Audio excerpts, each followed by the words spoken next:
and welcome to Annoyed Kitten and this week's Drachenwald Files, Fika with your fellow Drachenwalder.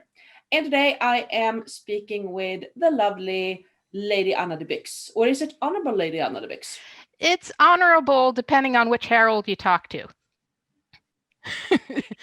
We won't go into that controversy. I think honorable is nice. I think it too. And I think you are an honorable lady. Thank you very much. So let's start with your start in the SEA. When did you start and how did you get into this society? Well, I started right after high school, which is called gymnasium in Sweden, because I'm in the Principality of Nordmark. And I had wanted to start role-playing since I was like 12. And there was a role-playing group called Atlantis. And I'm not sure, I think I found Atlantis first. And then there were the people, the head were called Hassan Kirsi, who were also part of the Shire of Aros. And I remember having this conversation with the guy on the bus and he talked about that there was this medieval group. So I started role-playing and the SCA almost at once. And I remember the first meeting with the Shire of Aros. Now, the thing about the Shire of Aros is that for a long time it had the Tuesday lectures. And some people might have thought that was a bit nerdy and boring, but I loved it with different subjects each week. So I just really dived right in. What is your first really strong memory that this is the time where you got hooked? This is the moment when you realized, okay, this is what I'm going to do. Actually, it was that first meeting, I think, that there were people that were enthusiastic about whatever subject it was. I think they would talk about heraldry and something else. But it's kind of, I think I actually fell in love with it right away. And then as time went on, there were other moments. There's two early moments that really stick out. One was we had actually the known World Heraldic Scribal Symposium in Uppsala, the Shire of Aros. And for those who don't know, every year there's this big symposium that it rotates around kingdoms that with classes about heraldry and different scribal subjects, that is calligraphy and illumination. And they held it in Uppsala that year and in the Shire of Aros, and I was new, but there was a procession with the Laurel Queen of Arms, that is one of the heads of the SCA Heraldic Collegium. And I got to lead the procession holding up a banner, and I remember feeling and then so that was I just felt so honored. It's felt like this kid going in front of these adults or something. I mean, I was in my early 20s, so I wasn't a child, but still. And then there was another these moments. I think it was my first event, I'm not sure. But we were being visited by one of the super dukes from the West, not Uther, the other one. I don't remember, I cannot recall his name, but what I do remember, it was my first really magical court, because the Shire of Aros had this little scout cottage, I suppose you could call it, but somehow it was there was candles around. He had a really cool crown on, and it was soft lying. He looked like a muscular Al Pacino, basically. So I was like, oh. So yeah, that was another magic moment. So those were my first SEA magical moments. I think those are cool moments, and I could totally understand that feeling when you're new in the society and you get to hold the banner. Yeah. I mean, I've been playing for 20 years something, I would still think it's cool to hold the banners. Oh, and this was, so I started, I'm thinking of it. So this was about 94, 95, basically. And then I've played there was a shorter stop when I actually, ironically, when I studied archaeology out in Visby. And then there was I also had a longer period in the beginning of the 2010s. I was out like 5-6 years. And then I came back in 2014, and I've been playing ever since again. And we're very happy that you came back to us. And I actually have I have a greeting from our Prince of Nordmark to you. Oh, really? Yes, I did interview with him for last week, and he just wants to thank you for all the awesome instruction videos that you are doing. Oh, okay. And I can totally get in line with that, because I do see you doing a lot of awesome stuff around heraldry. Well, thank you. Those were planned from when I became. I suppose you can add that I'm the Edelweiss Herald of Drachenwald. That is the internal submissions herald, and it was my plan from the beginning to start making these screencasts, so that there are going to come more, but I have to edit a video from the Drachenwald University first, and it's like 15 minutes or something like that. So, but there will be more. There will be more films. Yes, and that when those videos will be released, they will be released on Drachenwald's YouTube, right? Yes. Any video that I make that has to do with Drachenwald specific heraldry goes directly to Master Edrica's. Master, yeah. So, yeah. I will put the link in the description below to Drachenwald's YouTube, as usual, because there is a lot of fun stuff to be found there. And after Kingdom University, oh yeah, there will keep on popping up lectures about basically everything. They said I'm in there, and there's actually a group now. We're editing and we're captioning the films, and I think it mentioned it was like over 250 hours of stuff. Yeah. It's around 50 to 60 lectures. Not all of them got recorded, but I do think that we have at least 30 lectures, something to edit and to put out there. So it will take some time, but it will come. And I'm very happy that they decided to try and put text on it for people with hearing impairment, or just, people that doesn't speak English as a native language, and so on. So yeah, and just with my first one, I didn't have it because it's been a learning process, and then I just kind of stumbled over the fact that the program that I use for editing my screencasts actually has captioning. So when I knew that, then I always caption. Yeah. I mean, for me, it was also a new thing when I started doing YouTube. It's like, oh, you can do that.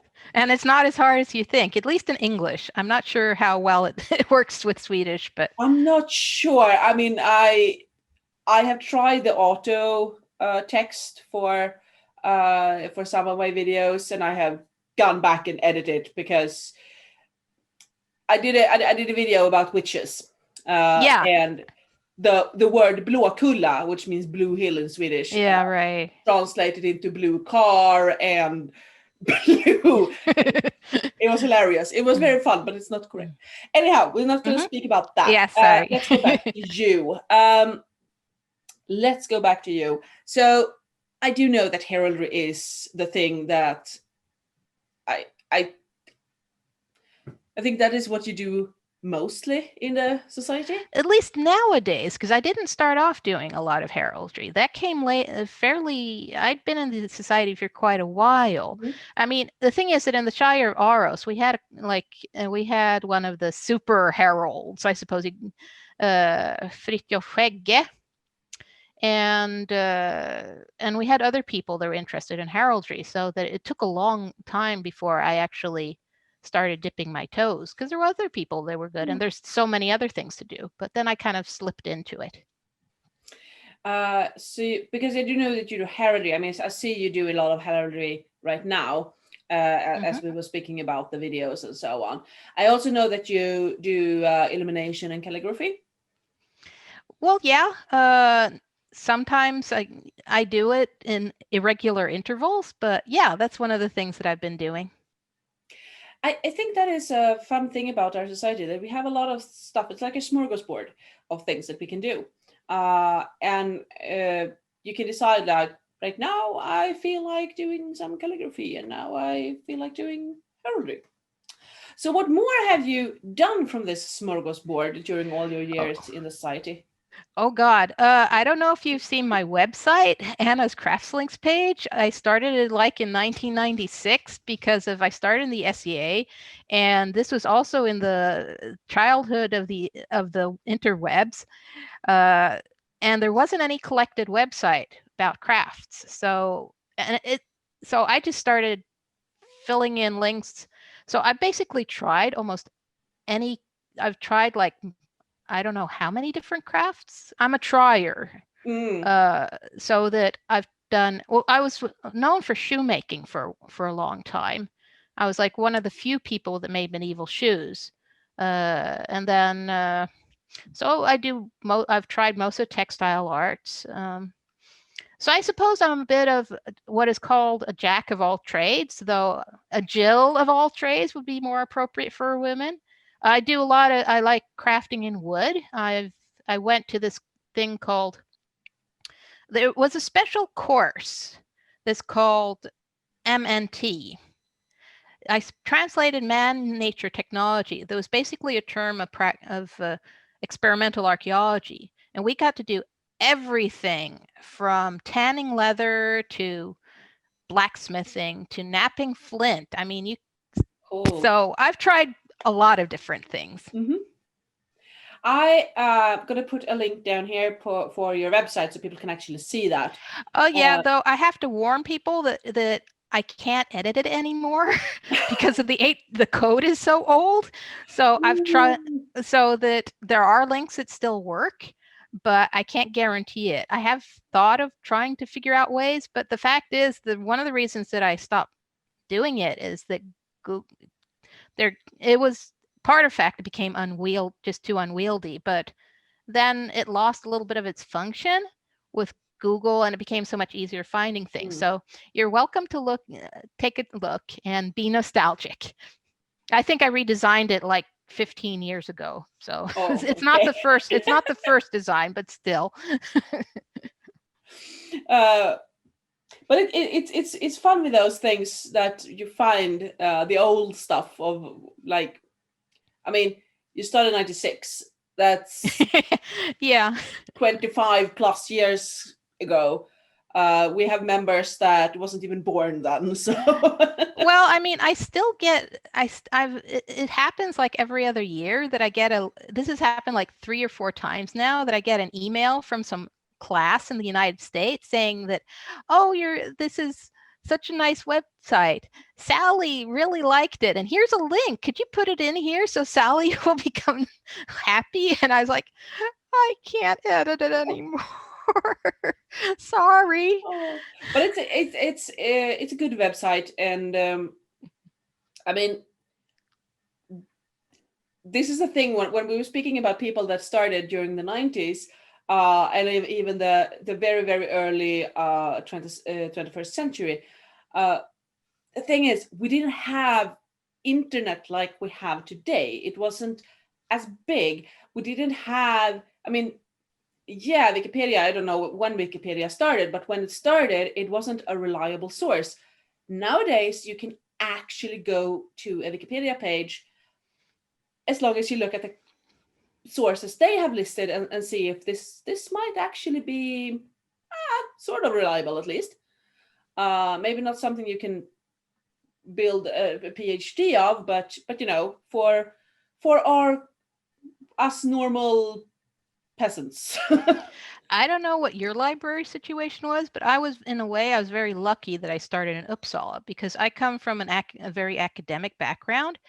And since I was studying I had all the university library. I had several university libraries that I could go and just browse, so that I had it starting off. But I mean, it was hard in the old days to find these things. You young people can just ask on that Facebook thingy. Understand? We have to go 5 miles through heavy snow to get this very rare copy. No, actually, the thing is, I started out in Styringheim, which is Visby, and they do have a university on the island. That's kind of why I moved to the island, why you went there to study archaeology.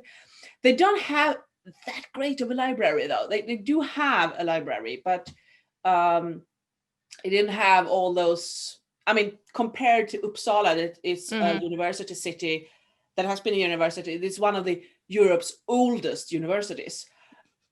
They started a university during the medieval time, basically. So it's a little bit different situation. I had harder time to get some books. Nowadays, you log into the computer and you're like typing Google.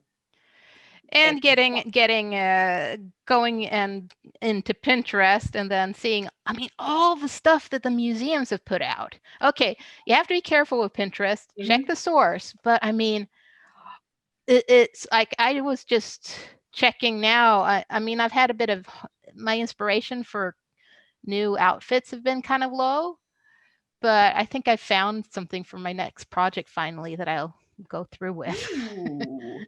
I will be looking forward to seeing pictures later. Well, this is actually, I'm hoping, because the thing about, as I said, I'm kind of like one of these that try out stuff, and sure, I'm fairly period, sorry, or historical correct in some things, but it depends on my mood. But I've been thinking of maybe kind of putting up a blog so that to follow the steps on this one, or at least doing it on one dress anyway, kind of a payback of all the other people who do all these really cool blogs. So we'll see. I have to learn WordPress or eBlogger or something. It's like just the fact all these backgrounds and things. We'll see what happens. Or just put up pictures in one of the Facebook groups or stuff like that, and just I think people sometimes have that feeling that we want to give back, because we're in a society where people do share a lot of knowledge. And I mean, you share a lot of knowledge, both from your previous web page that you now can't edit, and with the tutorials that you are doing when it comes to how to register your device and your name and so on, and what you are working with. And sometimes I don't think that we are acknowledging, we see what other people do, but we are a little bad at acknowledging what we actually do ourselves. I mean, you do already give a lot. It's just that it's in a different area than dressmaking. Right. So don't. Well, it's also to stretch it a little bit myself, Yeah. But we'll see. But if you want to do it for you, I mean, if you want to do something because you want to follow your work, or you just think that this would be fun to do, I mean, hey, I would probably follow you. Because I do know that you do good stuff. So we spoke a little bit about how you started in the SCA and what you have been doing during your time in the SCA. And then we have to go into the sad story of the pandemic, which is why we are on Zoom right now and not in the same room. Well, it would have been kind of hard anyway. I think we live like 6 hours apart by train, so yeah, I think something like that. Sweden is a very long country. Yeah, people that's not from Sweden, we have a very long country. So from me, where I live, sort of the Stockholm area, to go up to Anna would take like 6 hours train or something like that. Yeah, and the thing is that I live in the southern part of what's considered northern Sweden. I got a real shock when I moved up here and realized it's actually closer to Stockholm for me by train than to like the most northern of the SCA, or just Luleå, which is is it Frostheim. Frostheim, right? So Yes. So if you like taking the train, come to Sweden. exactly. But we do have lovely nature, so perhaps if that's your forte. But speaking about the pandemic, how have you handled SEA during this pandemic? If you have handled it at all, but what have you been doing? Well, I mean, I tried off doing a couple of Facebook streams about heraldry and beginner stuff. I did one or two on the Nordmark and then Drachenwald. Then, of course, you've had other heralds here, and we have our. I mean, we tried having a monthly meeting before, but it kind of petered out. But now we've been having them every month. I have the next one, and I can just say that we welcome anybody who's the least interested in heraldry and commenting in the process of what happens with the devices and names. But so that, yeah, a monthly meet with all the SCA heralds, and we need more people from Nordmark. But yeah, no, that's actually been quite fun. I've learned to know more heralds. Like I've met them more than I have like the last 10 years or something like that. I can see how that is a good thing to do online, because you're basically sitting down and talking. Yeah. So there's not that big of a need to be in the same room as other people. Yeah. And you don't have to, I mean, you don't have to participate actively. If you just want to sit and watch us, it's perfectly fine. You don't have to have your camera on, and you don't have to have your microphone on. So tip for people that are interested in heraldry or want to know if they are interested in heraldry. Or at least the very nerdy part of it. Yeah, the really nerdy part of it. But come on, basically we're all nerds, right? I mean, yeah, we're sitting here in our medieval garb and speaking about heraldry. That's nerdy enough. Mm-hmm. So have you participated in any course, any online lectures? I watched all of the. I've watched. That's. I mean, our current majesties are doing a very good job. I'd love. I'm still waiting for the continued saga with the court magician. I participate in a couple courses, but of course, the Drachenwald University was quite good.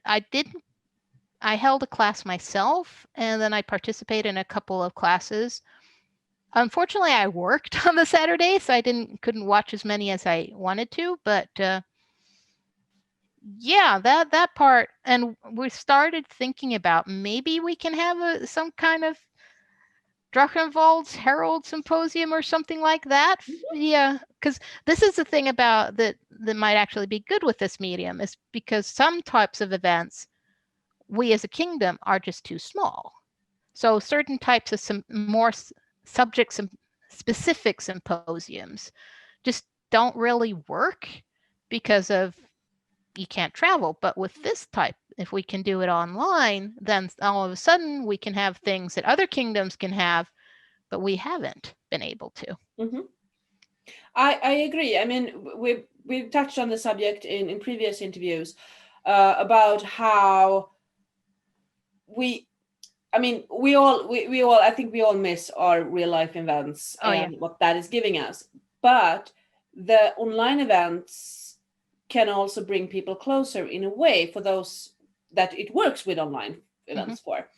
Because I mean, I held a lecture during Kingdom University too, and I think if I have done that during a normal Kingdom University, I might have gotten 3, maybe 4 people listening.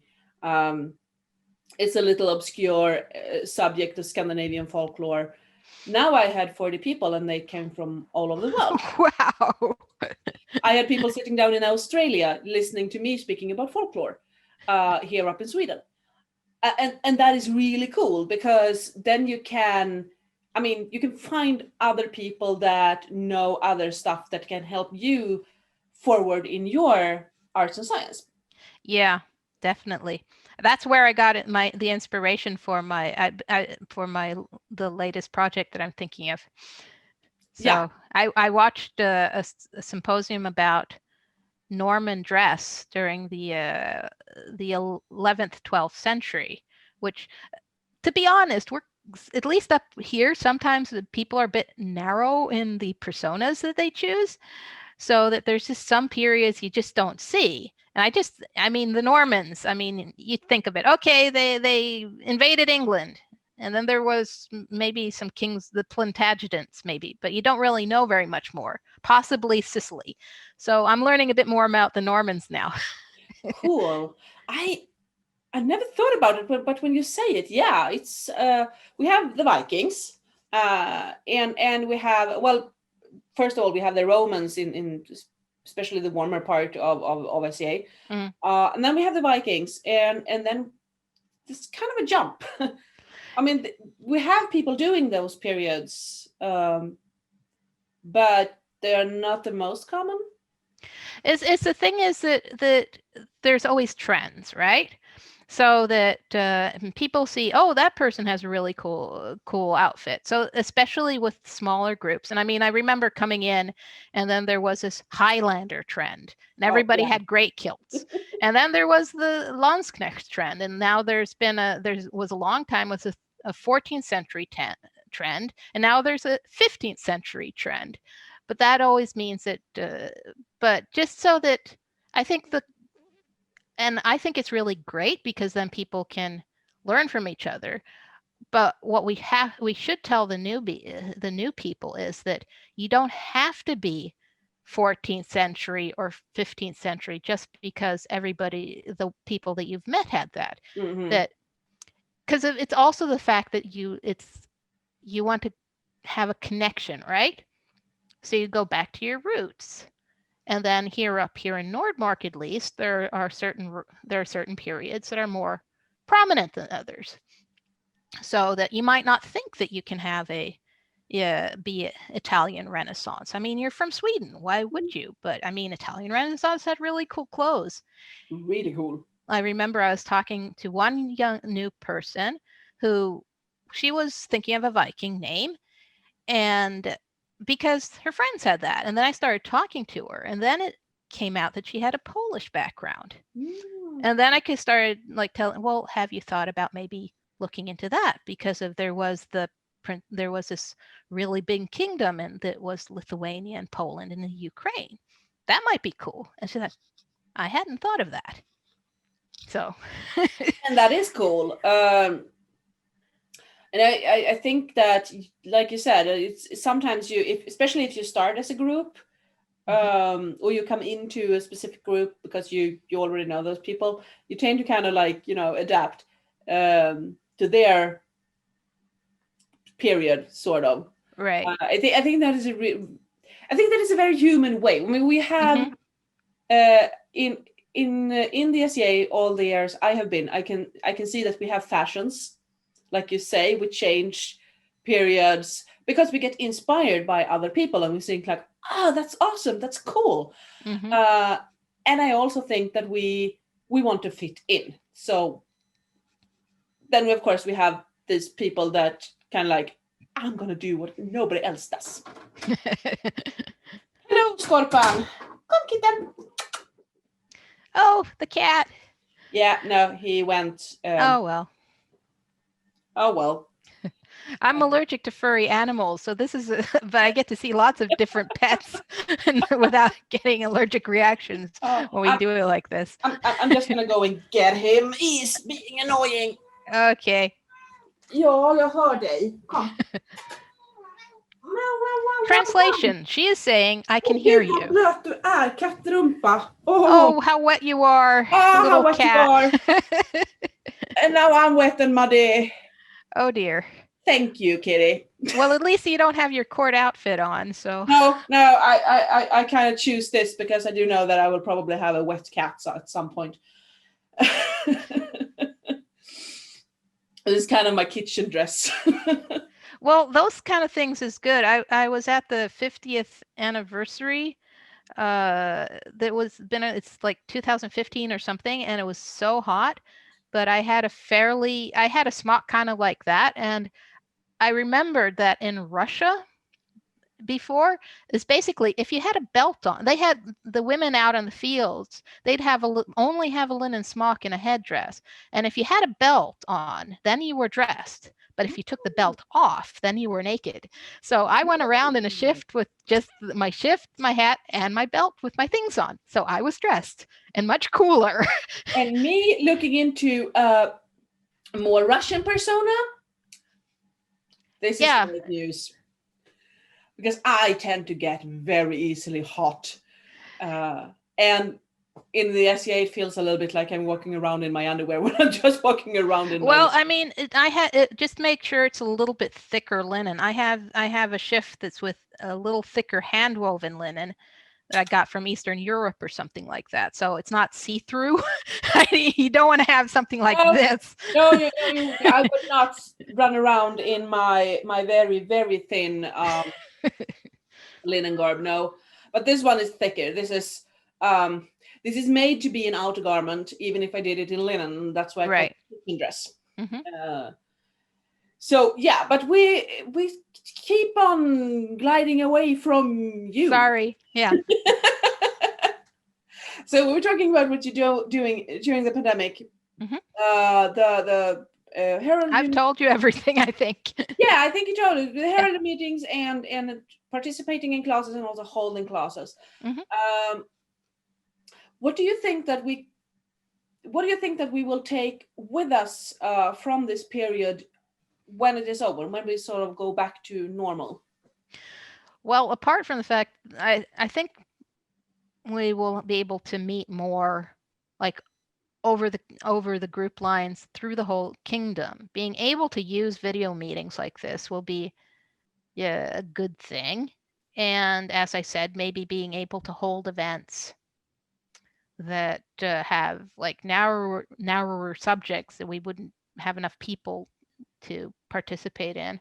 I think a lot of people have said a lot, but it's also maybe valuing the personal meetings a bit more, like treasuring them a bit more, because we will know what it's like not to be able to have them. But yeah, I mean, it's what I'm a little bit afraid that it'll be. I'm one of these that I'm not really fond of having a lot of cameras at court and that kind of thing. I mean, it's inevitable now that at least there's at least one, but if we can do it so that if people want to record these things, it will be able to hide them. So I'm just a little bit afraid that they'll try to put everything online. Yeah. And then we lose the feeling of the real life event. Right. I see what you're getting. And I we'll just have to be careful with that balance, trying to hide things, but still letting more people participate. I think there will be a lot of trial and error in this at the beginning. I think people want to do both the online and the real life at the same time. I see that might be a little bit hard. I don't know how you see it. Well, we have some people that have like the technology, that have the good cameras, that can manage low lighting and such, and we'll just have to be it will also depend on the technological developments. I mean, if our cameras become better and our cell phones get more light sensitive, then it won't be a problem, because the problem isn't as much people. It's like the flashes and things that makes lots of sound. But then you have the interesting thing of VR. I mean, I'm just waiting for the first SCA event in virtual reality. Yeah, that might be fun. I'm gonna again try and see if this annoyed kitten will stop meowing into the phone. Oh, you are such a little pest right now, Skorpan. Hey, what's wrong? He's just being annoyed that I'm not. Right. Yeah. Why are you not paying me? Okay, you've paid me attention. Good. I think I know what he wants, and he will not beget that. Has it something to do with food, maybe? Right. So, two of my dear friends bought him an advent calendar. I didn't know existed for cats. Okay. So I now have an advent calendar for cats, and it contained catnip. And believe me, he knows where that calendar lives. So maybe I don't know if every country has that, but basically an advent calendar is that you have one little treat per day. So very, very common and very different variations up here. I don't know how it is in other countries, but I think most Western countries have it. I'm actually not sure. Maybe that is more of a Scandinavian, Northern Europe tradition. As a folklorist, I should know this. Well, you have another thing to make a film about. Yes. But the thing is, yeah, he now knows where the catnip lives, and he screams for it, even though he had his treat today. So your cat has been turned into a drug addict. Yeah.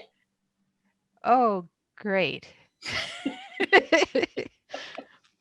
And he is a little pest. And it's wet and rainy outside, so he's bored, and then he stands at the cabinet screaming. Right, yeah. Give me drugs, human. So yeah, going back to the interview, I will probably edit out half of that. Yeah, sure, no problem. I mean, we're having fun. We are. With the cat screaming in the background. Jag hör dig, skrotnos. Okay, so we were speaking about what we will take with us and the balance about like when we will have events again, so we don't kind of try to do the online event and the real event at the same time. It'll be very interesting to see how we do things, and then it'll also be interesting to see because I posted about this conference tool called Hop-In, and it might be not ideal, but if we're lucky, there'll be other conference tools because of the work that people put in, like just the amount of voluntary Zoom accounts. So hopefully there'll be other conference tools that'll make it easier to have these big events online as well. I think so too. And I mean, for me, it's just a question of deciding if you want to have vad får du pepparkaka? Ja, var snäll nu. If you want to have it online or like how you do it.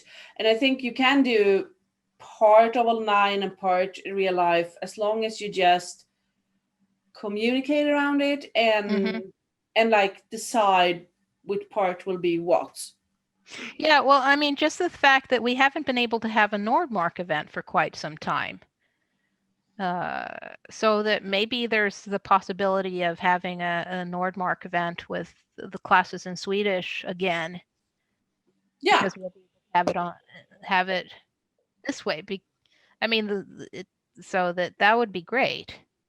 And then you don't have to have, it's also this thing of that you don't have to have a certain amount of people for it to work.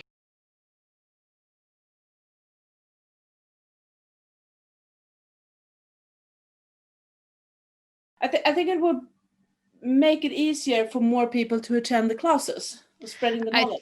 I think it would also bring in more newbies because it would be kind of a more, I mean, demos are good, but they are narrow. And I mean, I know I have a role-playing friend who before she started, she did a bit of the fencing and stuff with the people in Gyllengran. And all of a sudden she started asking me about heraldry because she'd heard somebody talk about it. And I was like, what? Are you interested in that? And fact is, I think that the university was her first event. And she was like, oh, wow, I went to all these classes. I was watching all day long. And it becomes like, if you can maybe use these events as like more advanced demos as well, and then maybe more people would come to our real events. Yeah, I mean, because it's a great first step. You don't have to have all the things. Right. You don't have of course you might want to have some medieval garment, but you don't actually need that either, because you can turn off your camera if Right. you're shy and not having medieval clothes on. And then you can kind of get a glimpse of what we actually are doing, and also, see what kind of people are involved in this. Yeah. I think it will lower the threshold of actually getting to a real life event, because I do think it gives you a taste, mer smak, as we say in Swedish. Yeah, right. I don't know the English term for that. Well, basically a taste, I think, is the same, the equivalent. A taste. So yeah, it will kind of like draw people in, and also, I mean, the Kingdom University, it was amazingly fun to see the variation of classes we had. It wasn't just fighting or just heraldry or just dressmaking. It was ships and fencing, and it was the Norse. I think it was Norse poems somewhere there. It was bardic circles, and all these. Well, it's good for these. It's like the formats are good for different things. It's the practical showing how to do things isn't as easy, but then it's always a hassle when you're at these for universities. I can say that this is actually, you usually ask what your favorite event is, and my favorite events is universities, basically. And it's always a hassle when you want to show things that you can't be sure if there's projectors, or if or just like anything that you want to show things on pictures, and that's a hassle when you're doing real events. So it's good for these different formats are good for different types of classes. I totally agree.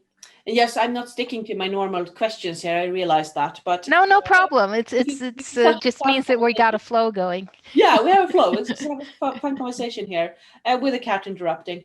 And I agree with you. I mean, it's Kingdom University is also one of my favorite events. I don't think I could ever choose a favorite event. And it depends on the mood.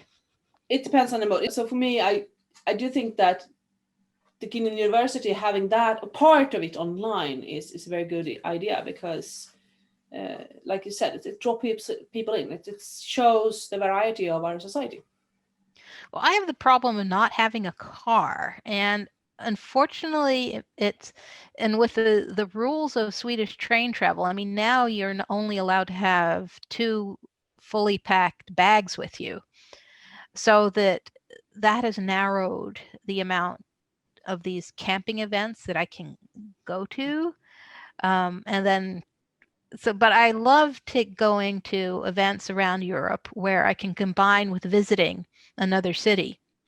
So that's actually become a bit of a factor that I look, okay, there's an event going on in Insula Draconis. Oh, great, I can visit Manchester, or I'm going to Cudgel. Well, then I can spend a couple of days in Helsinki or something like that. So I've done a ton of travel that I would never have done before, because I combine it with the SCA. You combine like a short vacation with the SCA event. Yeah, it becomes often I go on a Wednesday, and then I can, and since the events usually start like late Friday, it means that I can get like 1.5 days of walking around and just getting a feel of a town. And for some people, it's maybe that sounds short, but often I can like zoom through the museums and go to I suppose it depends on the size, but the latest ones that I've been going to, like Oxford and Manchester and a couple, it's been a lot of England, Insula Draconis lately, but those have been cities that have been small enough so that it's been just enough time. And then the travel time from that city has to be like within 2 hours to the actual site. So I want to show my favorite SCA object. Oh, yes, please do. Because if you usually ask about garb, and I was thinking about that, but the fact is that it's almost garb, I suppose, for me. It's my heraldic banner that I owe that it has, I know it has some problems, but I try to bring it with me as an example so that people can see that to bring their own banners, because groups are often quite good about, and at least up here, of showing their banners, but not very many people. There are some people, but more personal banners. Oh yes, more I mean, personal banners. if you get a heraldic device, you have to use it for something, and this is the thing that you should use it for. Of course, these hangers aren't very good, so don't take them as an example. But I will ask a little bit, because now I am getting inspired here. I'm getting really inspired. I want to do my banner. What technique have you been doing? You can do it anything from, you can do printing. This is a semi-period embroidery. I mean, the problem is that the most extravagant stuff came just after, like in the 17th century, but this is basically applique. So I've just taken nice fabrics that I had that were fairly nice and done buttonhole stitch, which isn't really period, but you can basically, the tip is, if you find these, you can actually take just a little bit of glue, which will really help them stay put when you take and embroider. And this is my owl. It's a very cute owl. Yeah. So, and then I just took some thicker backing, so it's basically a bag that I've sewed together at the top to make it a little bit heavier. But I mean, the silk banners, sure, they're not, the people are doing, they're not period, but they're very easy. They're easier to make nice flowing stuff that are big and lightweight. And this is especially if you don't have a car and you don't want your whole bag luggage to be taken up with this big old banner. But I think there's some, I think there's like a couple of, at least one or two articles about it from an SCA perspective. I can send it to you. Yes, please. About banners and whatever. So, and I just want to, just a little note that people, when you start diving into it, it depends a little bit on the period, but they put it on everything. I mean, they put their device on like like in the ceiling. If you look at Henry VIII's castles, he had his heraldry all over the place. And of course, every time he got a new wife, they'd have to remodel so they could especially because they'd have you'd have the initials of himself and his wife, so that they could actually see. It's different depending on which castle was built when he was married to who, and that kind of thing. I mean, normally if you're a king, that is not that big of a problem. You might have like 2 wives. Yeah, right. He kind of overdid that a little bit. Yeah. Oh God, I can see the poor architects going like, oh no, not again. Yeah, I have to take and chip away 500 little sigils in the ceiling for the new wife. Yeah. Yeah. Oh, okay. no, nightmare. But yes, put your device on everything. I mean, yeah. I just registered a new device, and I am painting those purple cats on boxes, and that's also what the badge is for. So if you have something really complicated, that's basically what a badge is made for, to mark your ownership. And it doesn't have to be your badge can be something completely different from your heraldic device. So you can either take a piece of your heraldic device or just take something completely different. Richard III did not have a wild boar as in his heraldry, but he had it on his badge, I think, or if it was I don't remember. Okay, sorry. Blathering on. Blabbering on. That's perfectly fine, because this is interesting. So I was just thinking, is it wrong of me to say that you have your device and that is kind of like your name, and then you have your badge, which is kind of like your nickname? No, actually, that's a really good simile. I mean, if I'm going to say my whole mundane Swedish name. Yeah. It's Agnes Maria Charlotta Edgren. That is a mouthful. But my people call me Agnes, or actually Valpen, which means puppy in Swedish. Yeah, well, that's actually even better, because a Valpen does not have anything to do with your real name, but everybody knows that it's you or the people that use that. Exactly. So then I could have like a badge with a little puppy. But I have my whole device with, right, whatever is connected to my name. But you can you have a purple cat, right? You could have a purple dog. You could have a purple dog as your device. That would actually, as your badge. Now, I don't know. Are you allowed to register more than one badge? Oh, yeah. You can have up to 6 items register, because it's not only your personal badge. If you want to have a household badge, household badges are registered to a person, so that you could have like your personal badge and then a couple of household badges if you want. Because that's why I wondered, because I do have a badge registered, but that is for our little obscure Facebook groups that called Crazy Cat People of Drachenwald. Right. Okay. Remember, if you want to, we are mostly sharing cat memes and pictures of our own cats once a week. Put a link down there. So we have this. It started as a joke, but then we actually kind of like. What is it called? Because I'll join. Yeah, I mean, I will invite you. The thing is, it started as a joke, but then we kind of like, hey, this is actually a good way of posting pictures of our cats without having to post all the pictures of our cats in our newsfeed for the friends that are not interested in our cats. So we kind of kept it going. So we're gonna finish this interview off by saying cheers and thank you for coming here talking about everything you and everything heraldry. And when this goes on YouTube, it will be 2021. So mundanely, let's hope for a better year. I mean, they've pushed forward Pensic 50. We've had a year more to save up for it, so maybe more people will be able to go. So thank you, and we're gonna say goodbye to our viewers. Bye.